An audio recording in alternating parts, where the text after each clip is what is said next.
Evangelho segundo Mateus, no capítulo 5, no versículo 6, o texto nos diz assim: bem-aventurados os que têm fome e sede de justiça, porque serão fartos. Agora eu quero ouvir vocês. Bem-aventurados.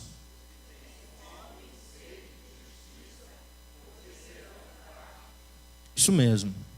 Nós estamos caminhando no conhecimento da palavra de Deus, bem-aventurança por bem-aventurança. A primeira nos fez refletir sobre humildade de espírito. Que nós olharmos para nós mesmos e percebermos a nossa falência espiritual. Quanto nós dependemos de Deus. A segunda nos chamava a chorarmos, portanto, por causa das nossas inclinações para o pecado, por causa das dificuldades que nós temos em seguir o caminho de Deus, a dificuldade que a gente tem de permanecer firme, avançando naquilo que o Senhor tem para nós.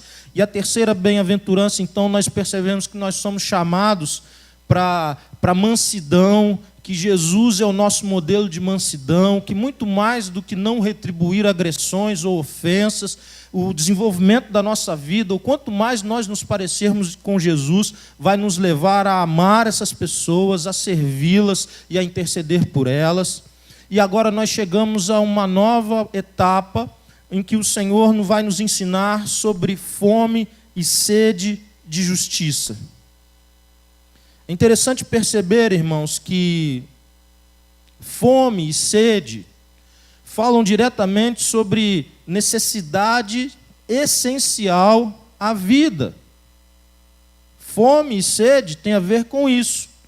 Fome e sede tem a ver por uma busca daquilo que você não pode ficar sem.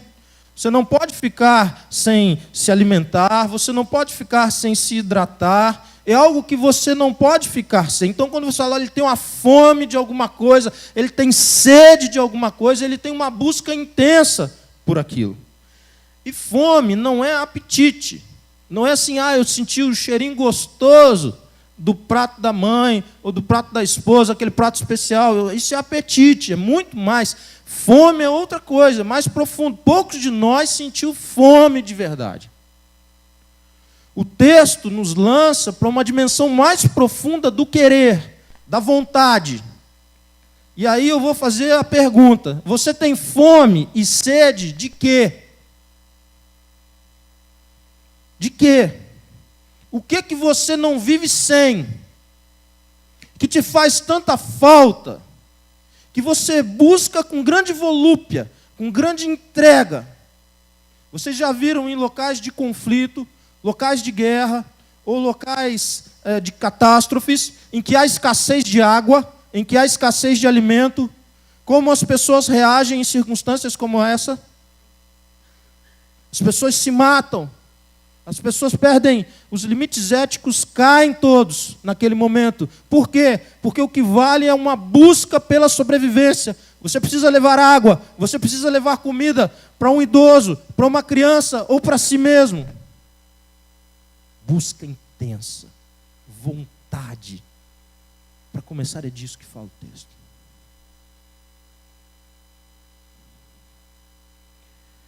E porque talvez a questão da vontade seja uma das áreas que mais nós poderíamos medir, ou avaliar, ou refletir sobre conversão. Quando você diz assim, alguém se converteu, ou você diz, eu me converti, eu recebi Jesus no meu coração, olha, Jesus agora é meu Senhor, o que muda? O que muda? As pessoas vão olhar para você, você está vestido com as roupas que você tem, com o cabelo que você tem, você vai falar do mesmo jeito. Inicialmente, o que muda? Esse é um ponto central desse texto. A primeira coisa que é possível dizer que muda quando há conversão, quando alguém se arrepende dos seus pecados e recebe a salvação de Jesus, é que a sua vontade é mudada. É aquilo que só Deus, ainda não houve nenhuma construção ainda. Não houve nenhum fazer, nenhum realizar. Ainda não é possível ao outro perceber isso, ver isso. Ainda não é possível. Vai ser, mas ainda não é. mas os olhos de Deus já veem isso, porque conversão produz mudança interior, produz mudança da vontade. Normalmente, aquilo que a nossa motivação está sempre realizada, aquilo que nós chamamos de felicidade ou bem-estar.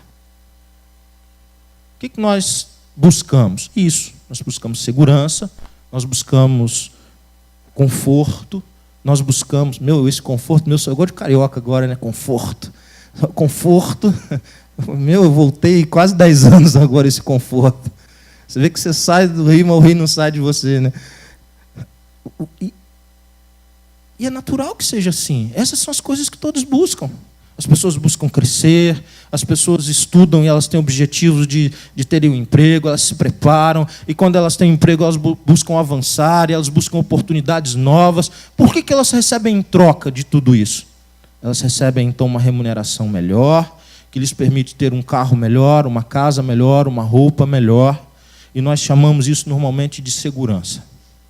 Então tem uma segurança, tem uma poupança ou alguma coisa do tipo, ou ele apenas tem uma capacidade de endividamento maior.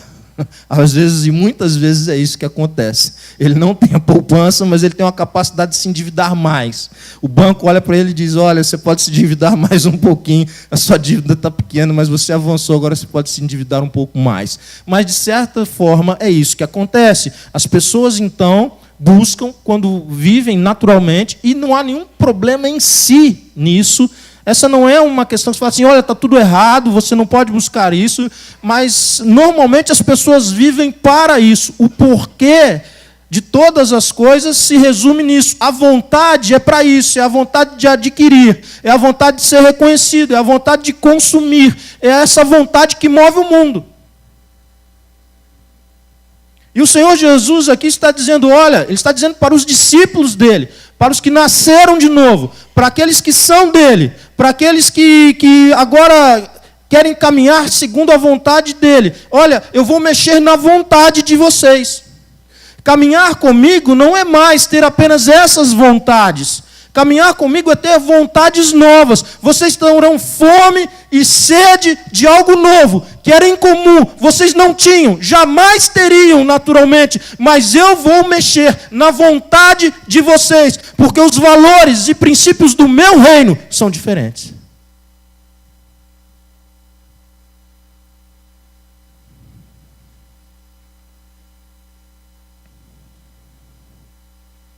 Você tem vontade de orar?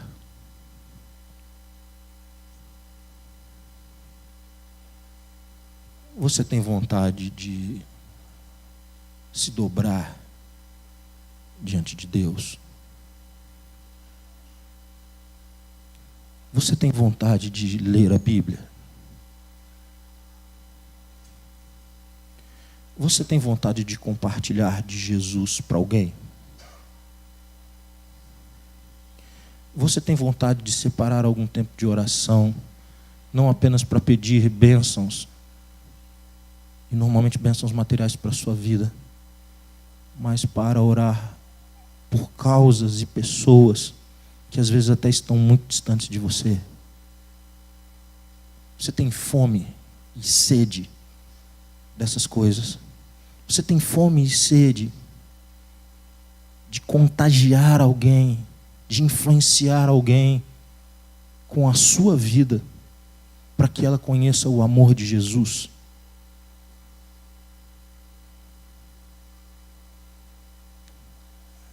Se nós tivéssemos aqui uma pesquisa de intenção de querer, uma pesquisa de intenção de querer, quanto será? Qual seria o percentual desse grupo? Que querem não apenas ter uma comida melhor, ou uma roupa melhor, ou uma condição de vida melhor, mas que querem muito mais que isso. Porque o bem maior de suas vidas é Jesus. É disso que o texto fala. Fome e sede de justiça só é possível para quem teve vida transformada, para quem reconheceu Jesus como Senhor. e para quem está lutando para aplicar aquilo que já sabe de Deus na sua própria vida, na sua própria família, nos ambientes em que caminha.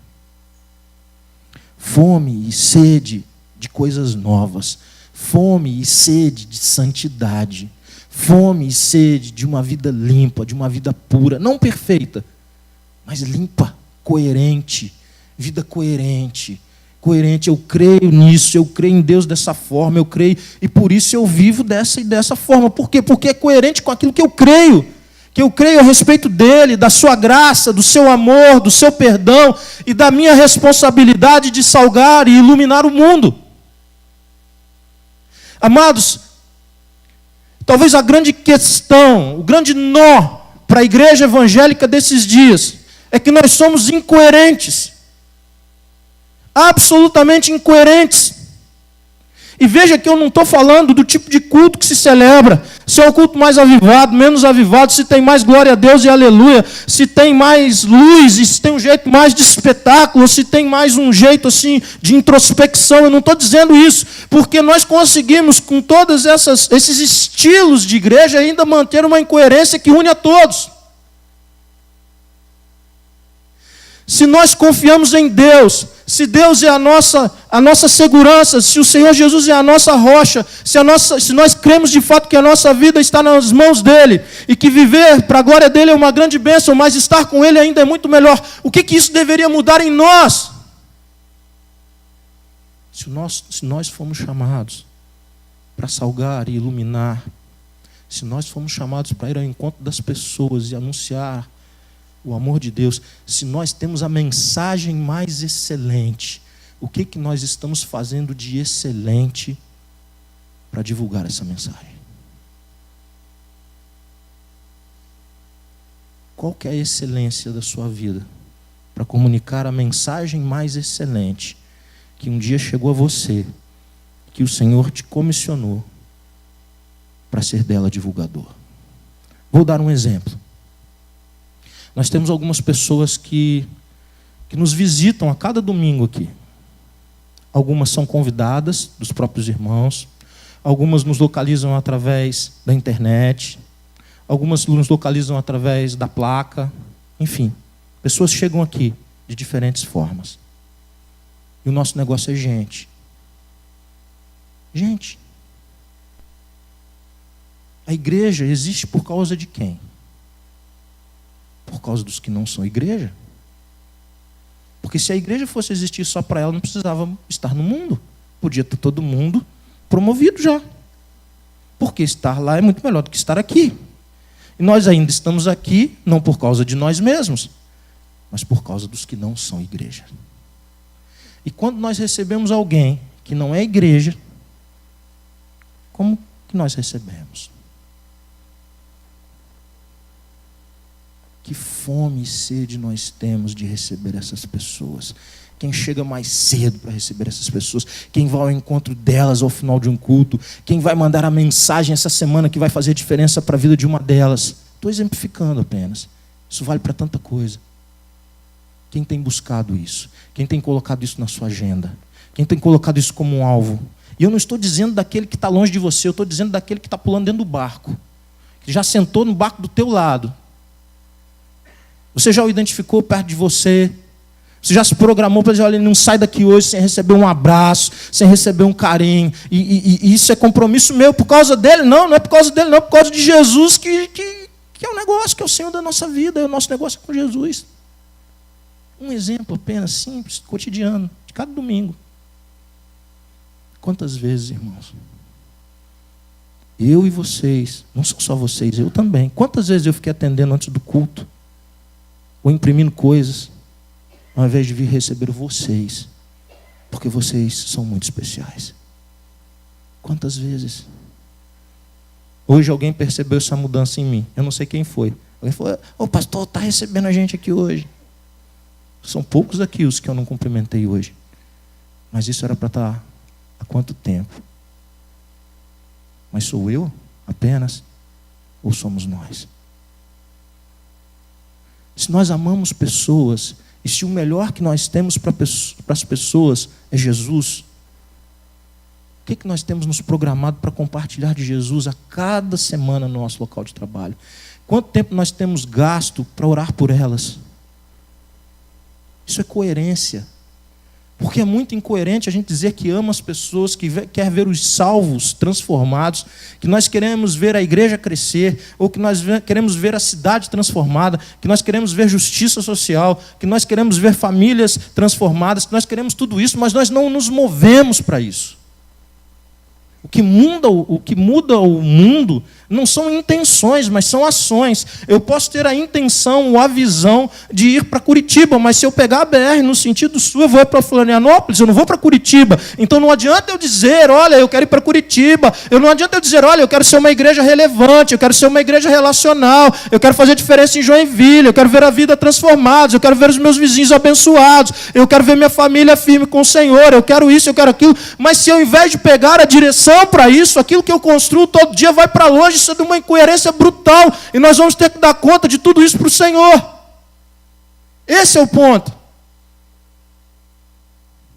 O Evangelho não existe para nós entendermos, eu entendi, igual você lê um livro qualquer. O Evangelho é feito para transformar as nossas vidas. O Evangelho, nós precisamos dar uma resposta para o Evangelho. Nós precisamos, olha, eu entendi o teu amor, Senhor, eu entendi a tua graça, eu recebi o teu perdão, eu entendi que eu nasci de novo, e agora a minha vida precisa ser para a tua glória, para a tua honra, para teu louvor, e para ir na direção das pessoas que tu tanto amas e quer transformar, assim como transformou a minha vida. E qualquer coisa menos que isso é de uma brutal incoerência que o Evangelho não permite.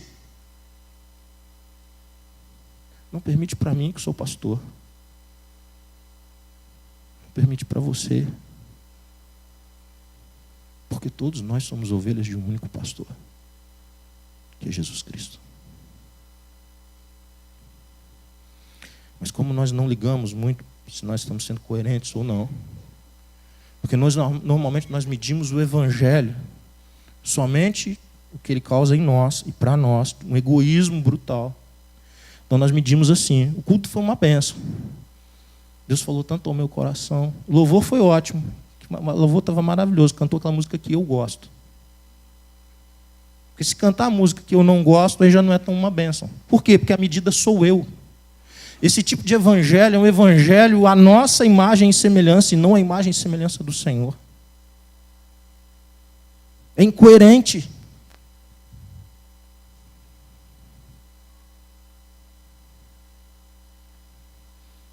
A nossa vontade é mudada à medida que, de fato, Jesus é Senhor da nossa vida. Muitas vezes, amados, nós queremos mexer na estrutura. Nós gostamos de estrutura. É igual ir a médico, o médico dá receita. E ele gasta 20 minutos dizendo, olha, você precisa ter atividade física. E nós temos vários educadores físicos aqui que poderão te ajudar, é só conversar com eles. Você precisa de atividade física regular. Você precisa de uma alimentação equilibrada, balanceada. Você precisa diminuir a quantidade e melhorar a qualidade. Ele fica ali no final da consulta dizendo tudo isso. E não fala assim, mas eu vou te receitar esse remedinho aqui. Aí nós saímos de lá, não fazemos atividade física, não mudamos a alimentação, tomamos malemar a baguinha e dizemos, não adiantou nada, esse remédio não presta, esse médico não presta. Por quê? Porque eu estou do mesmo jeito. E a gente tem o descaramento de fazer isso com Deus. Vou dar um exemplo para vocês.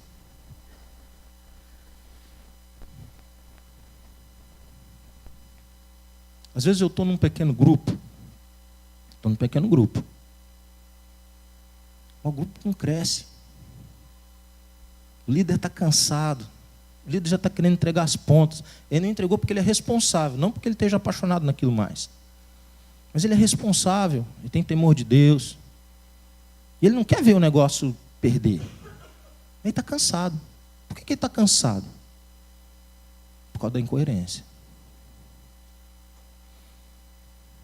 Porque incoerência cansa. Cansa a sociedade cansa da incoerência da igreja.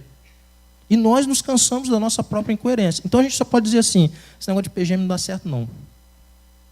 Não dá certo, aí, ó, não cresce, tinha não sei quantos, agora não multiplica, o líder está desanimado, e não sei o que e tal. E é verdade, não dá certo mesmo. Nisso aí eu concordo. Porque se a gente espera que seja o PGM que vá transformar a vida da gente, nós estamos muito enganados. O PGM não tem essa capacidade, ele não existe para isso. Nunca existiu para isso. Para isso aí não vale nada. Porque o que muda a vida da gente, o que muda de verdade a nossa vontade, é aplicar a soberana vontade de Deus em nossas vidas todos os dias. O Evangelho precisa mudar a gente primeiro, para que nós nos tornemos agentes de transformação. Então o que eu faço? Eu vou ao grupo, eu tenho presença ao grupo, mas eu jamais convido alguém para estar no grupo, principalmente se ele não for crente. Ele vai acabar com o grupo, com a comunhão do grupo. Vai mesmo. Mas é que o grupo é tão bom, a gente está ali, a gente come junto, nossas crianças brincam junto, a gente faz tudo junto. E é uma bênção. Para quem? Para nós, para a igreja. Mas a igreja não existe para os que não são igreja. Os grupos pequenos não existem para os que não são igreja. Quando que nós vamos ter coerência? Coerência.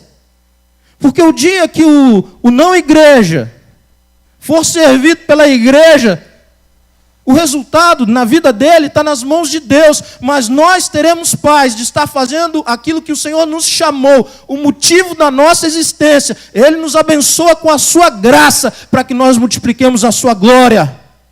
Nada menos que isso. Mas é mais fácil criticar a estrutura, porque a gente se exime de responsabilidade. A gente diz, olha, isso não é comigo, é porque a estrutura é ruim. Olha, porque se tivesse luzes, se tivesse um LEDzão bonito aqui de fora a fora, se tivesse isso, se tivesse aquilo. E às vezes a gente vai a algum lugar e vê as coisas, o pastor é bom nisso, o pastor vai numa igreja que está bombando, aí ele olha o LED, ele olha não sei o que, e fala, está isso tudo lá em Pedras Vias, vai dar certo. Não é isso, não é a estrutura, mas é a cultura. É a cultura, é a visão. E são os hábitos e comportamentos que existem a partir de uma visão. Eu quero ser tal igreja. Se você perguntar para qualquer membro de uma igreja, para qualquer pastor de uma igreja, que igreja vocês querem ser? Ah, nós queremos ser uma igreja relevante, a gente quer ser uma igreja que influencie, a gente quer ser uma igreja isso, igreja aquilo. Todo mundo responde a mesma coisa, todo mundo quer isso. E vai dizer, e quer mesmo? Quer, todo mundo quer isso, você quer isso, eu quero isso. Mas essa não é a questão, é se nós somos coerentes com essa visão. Porque quem tem fome e sede de justiça tem seu interior transformado e ele passa a ter vontade dessas coisas. A vontade dele é mudada. Por quê? Porque ele nasceu de novo em Jesus. Fome e sede traz uma outra reflexão. Que é assim, vou beber essa água aqui. Ela mata a minha sede. Até quando? A sede vai voltar. E a fome? Vai voltar. Fome e sede enquanto a gente estiver vivo. Porque enquanto a gente estiver vivo, a gente é chamado para essas coisas. Não acaba nunca assim, não, porque eu já fiz muito no passado. Não, porque eu já fui isso, eu já fui aquilo, eu já fui aquilo outro. Normalmente ainda ligado a tarefas, mais do que pessoas, e etc, etc, etc. Como se agora, olha, eu estou isento, é para essa moçada nova. Os velhos não têm mais nada com isso, porque os velhos já fizeram bastante. É para quem é novo, é para quem é velho, é para quem é de meia idade. Por quê? Porque fome e sede se repetem. Nós matamos a fome, nós matamos a sede, mas ela volta, e ela precisa ser suprida, e ela sempre será suprida em Jesus Cristo. A água da vida e o pão da vida. Então, ter uma ideia de que, olha, eu já fiz. Pode deixar, Rodrigo. Obrigado. Obrigado, meu irmão.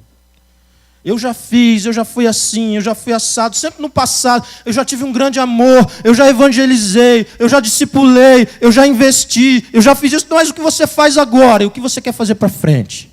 Porque você também já comeu ontem, já bebeu ontem, anteontem, semana passada, e você continua comendo e bebendo, e você vai continuar comendo e bebendo. E é assim que é o valor do reino. É uma ideia de continuidade.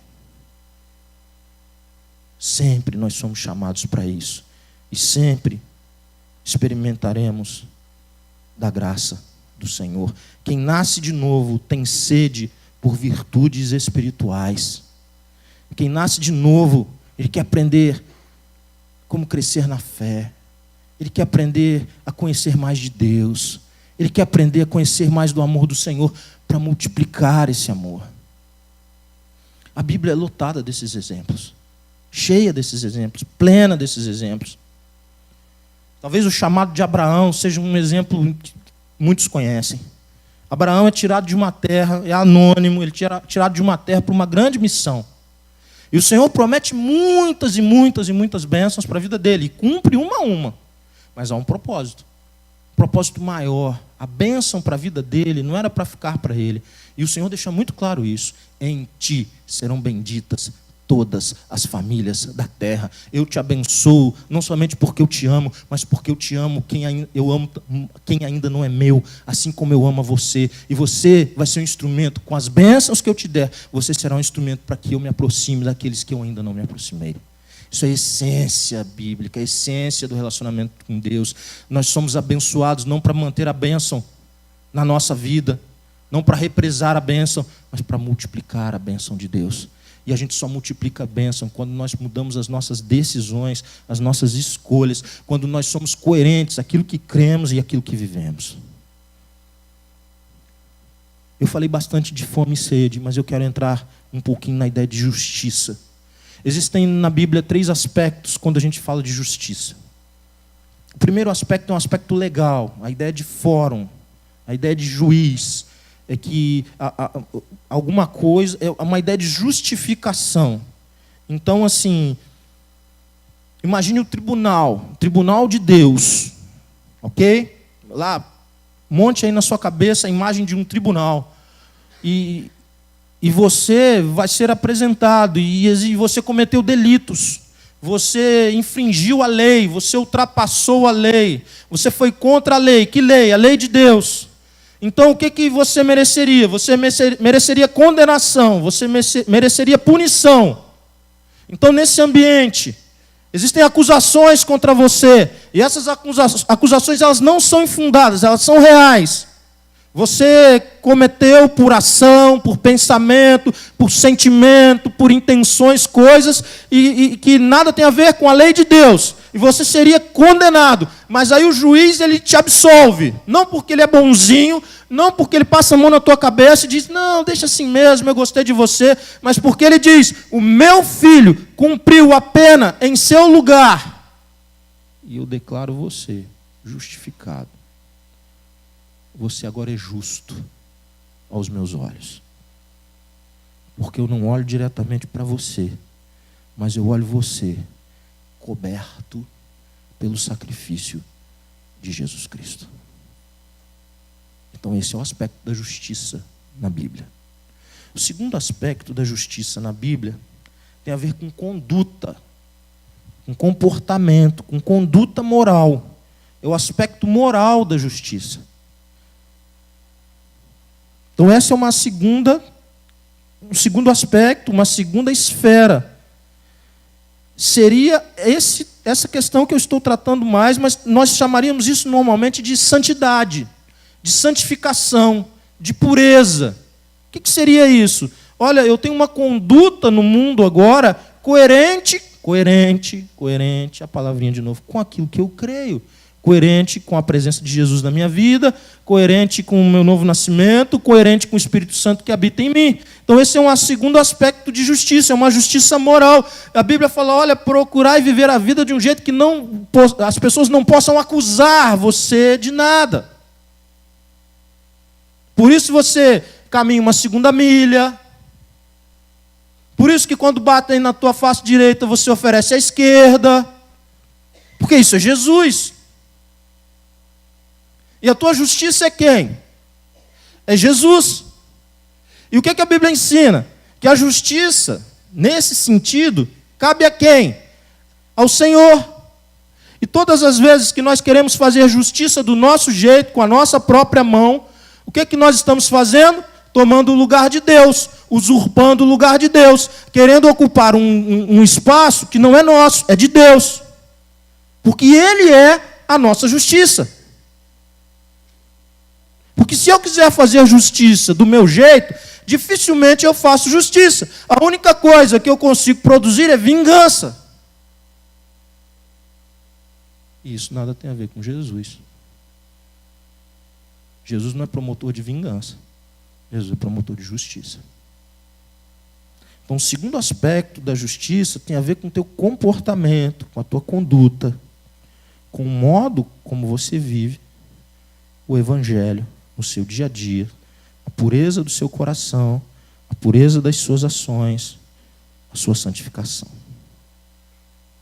O terceiro e último aspecto da justiça tem a ver com a questão social. Social. O que nós aprendemos lendo a lei de Deus e os profetas de Deus é um movimento de Deus sempre, de capa a capa, o tempo todo. Deus busca a libertação do homem de qualquer tipo de opressão. Opressão nunca é de Deus. Nunca é de Deus. Não existe opressão que venha de Deus. E a gente sabe disso na nossa linguagem do evangeliquez. O fulano está oprimido. E a gente não acha que aquilo é uma bênção que Deus está derramando sobre a vida dele. A gente diz, o diabo está atuando de um tal jeito que ele está oprimido. Ele está oprimido por quem? Pelo diabo. Por quê? Porque de capa a capa, o Senhor quer promover justiça. O Senhor quer pessoas livres, não dominadas por outras pessoas, mas dominadas pelo poder dele. Essa é a questão. O único que deve dominar a vida das pessoas é Deus. É Deus. Ele, de fato, é o único Senhor da vida delas. Então, a Bíblia nos ensina que há uma esfera social, que há promoção de direitos, promoção de justiça, integridade nos negócios, honra no lar, honra nos relacionamentos familiares, honra nas transações financeiras, aperto de mão tem valor, palavra tem valor, não procurar explorar o outro, jamais permitir ser explorado pelo outro. Tudo isso é Bíblia. Bíblia. Eu tenho dito isso aqui para vocês e repito, favela nunca foi propósito de Deus. Gueto nunca foi propósito de Deus. A vida com Deus começa num jardim lindo e vai terminar numa cidade em que aquilo que as pessoas se matam para ter, lá vai ser pisado. Porque as ruas, o chão lá é de ouro, na simbologia. Aquilo que tem gente se matando aqui, tem gente destruindo amizade, tem gente destruindo família, tem gente matando de verdade, tem gente fazendo arruaça. Lá tu vai pisar. Porque o valor é completamente outro. Vida com Deus começa no jardim e termina com cidade. Gueto, favela, opressão, exploração, qualquer coisa nesse nível, nada tem a ver com Deus. Quero terminar a minha fala. Diz que um bom pastor batista, ele diz 3 vezes que quer terminar a fala. Eu já falei a primeira, tá? Então vocês fiquem medindo aí.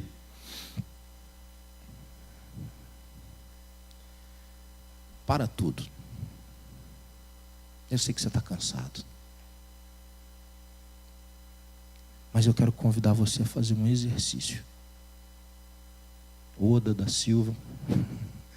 Não, os professores. Não é esse. Eu quero que você imagine uma igreja com fome e sede de justiça. Imagina. Imagine as famílias da igreja com fome e sede de santidade, de purificação, de abandonar pecado. Maridos, esposas dando as mãos para tirar do ambiente familiar, para tirar de casa tudo aquilo que não contribui para um crescimento espiritual, tudo aquilo que não provém de Deus. As crianças crescendo num ambiente de santidade, de pureza, onde a presença de Deus é cultivada. Pensa. Pensa teu filho adolescente, tua filha adolescente. Pensa agora, cultivando os valores do reino. Uma vida pura diante de Deus, não perfeita, ninguém é, mas puro, com objetivos claros de ser usado por Deus. Pensa, querido, A graça de Deus sendo derramada, aquilo que você ainda não consegue, Deus derramando graça e a sua família conseguindo, o teu casamento conseguindo, você alcançando êxito na criação dos teus filhos e Deus derramando graça todo dia, porque essa é a tua busca, essa é a tua fome, essa é a tua sede. Pensa aquilo que tu nunca conseguiu em vida de oração, nunca conseguiu. Talvez nunca tenha tentado de verdade. Mas você começa agora a sentir um prazer indescritível de simplesmente se dobrar e falar com Deus. Pensa uma igreja assim. Pensa uma igreja em que das crianças aos adultos, aos mais velhos, as pessoas conseguem discernir a voz de Deus no meio de tantas vozes. E elas tomam decisões porque elas ouvem a voz de Deus. Voz que só é compreendida na repetição, na intimidade. Eu passo a reconhecer Deus porque eu estou sempre com Ele. Eu reconheço sua voz. Sabe aquela decisão que tu precisa se você sai desse emprego e vai para outro? Se lá vai ser melhor, ou se é melhor onde está. Se Deus está preparando uma coisa boa onde você já está, ou se essa porta veio de Deus. Você sabe quem é que te responde com toda facilidade? Deus. Você se colocou para ouvir. As decisões do teu empreendimento, do teu negócio, a gestão das pessoas, a gestão da tua vida. Quem tem as respostas? Deus. Agora você pensa uma igreja com fome, com sede desse Deus. Buscando esse Deus. Abrindo mão de conforto, abrindo mão de entretenimento, para buscar esse Deus acima de qualquer coisa. Está pensando? Eu estou conseguindo construir isso com vocês. Pensa essa igreja. Pensa uma igreja que quer oração, quer santificação, quer vida limpa, quer poder oferecer a sua própria vida à sociedade. Em serviço, em amor. Não porque a nossa vida transforma a vida deles, a nossa vida não é capaz de transformar a vida de ninguém. Mas pelo simples fato de poder revelar Jesus a alguém. Uma igreja que transforma o mundo. Qual mundo, pastor? Esse que eu não estou indo nem a Garuva, eu vou transformar o mundo como? Eu não estou indo nem a São Chico, nem a Barra Velha, eu vou transformar o mundo como? Você vai transformar o mundo, transformando o mundo de pessoas que estão do teu lado. Lá no teu local de trabalho, na escola, na faculdade. Transforma o mundo de alguém. Imagina uma igreja assim. Imagina uma igreja que renuncia ao conforto. Imagina uma igreja que mede tudo o que faz, tudo o que faz. Qual música nós vamos cantar? Qual que é a melhor música para uma não igreja? Porque a gente é igreja para quem não é igreja. Qual que é o melhor jeito de receber pessoas?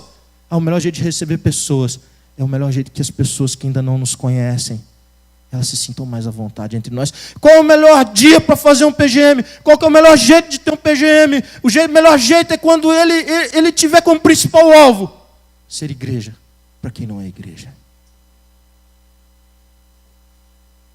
Para a gente ter um pingo de coerência entre o que a gente acredita e o que a gente faz. Pensa uma igreja assim, que procura os frágeis, que procura os marginalizados, que vai ao encontro, porque tem a melhor mensagem, a mensagem de vida, a mensagem de paz. Baixe sua cabeça, feche seus olhos em nome de Jesus. Eu não vou falar pela terceira vez, mas vou encerrar. Fome e sede de justiça. Fome e sede do próprio Deus. Fome e sede daquele que é justo, que é o próprio Jesus. Você quer investir sua vida nisso? Você quer levar sua vida para essa dimensão? Você quer conduzir sua vida nessa direção? Você quer conduzir sua casa, sua família, seus relacionamentos nessa direção? Você vai ter que tomar muitas decisões. Muitas decisões. Você vai ter que tomar decisões amanhã, e depois, e depois, e depois. Muitas vezes. Você vai ser chamado muitas vezes para tomar decisões em favor daquilo que você crê. Em favor do teu relacionamento com Deus, mas também em favor de quem não é igreja. Você quer isso para a sua vida? Você quer rever conceitos e valores. Você quer dizer, olha Deus, eu estou aqui, usa a minha vida, usa a minha casa, usa a minha família. Eu vou sair daqui hoje com alvos claros, eu vou influenciar vidas, eu vou salgar, eu vou iluminar, eu vou orar por quem não é igreja, eu vou falar do teu amor e eu vou viver o teu amor. Porque isso é para mim, eu entendi. Eu não quero ser religioso, eu quero ser discípulo.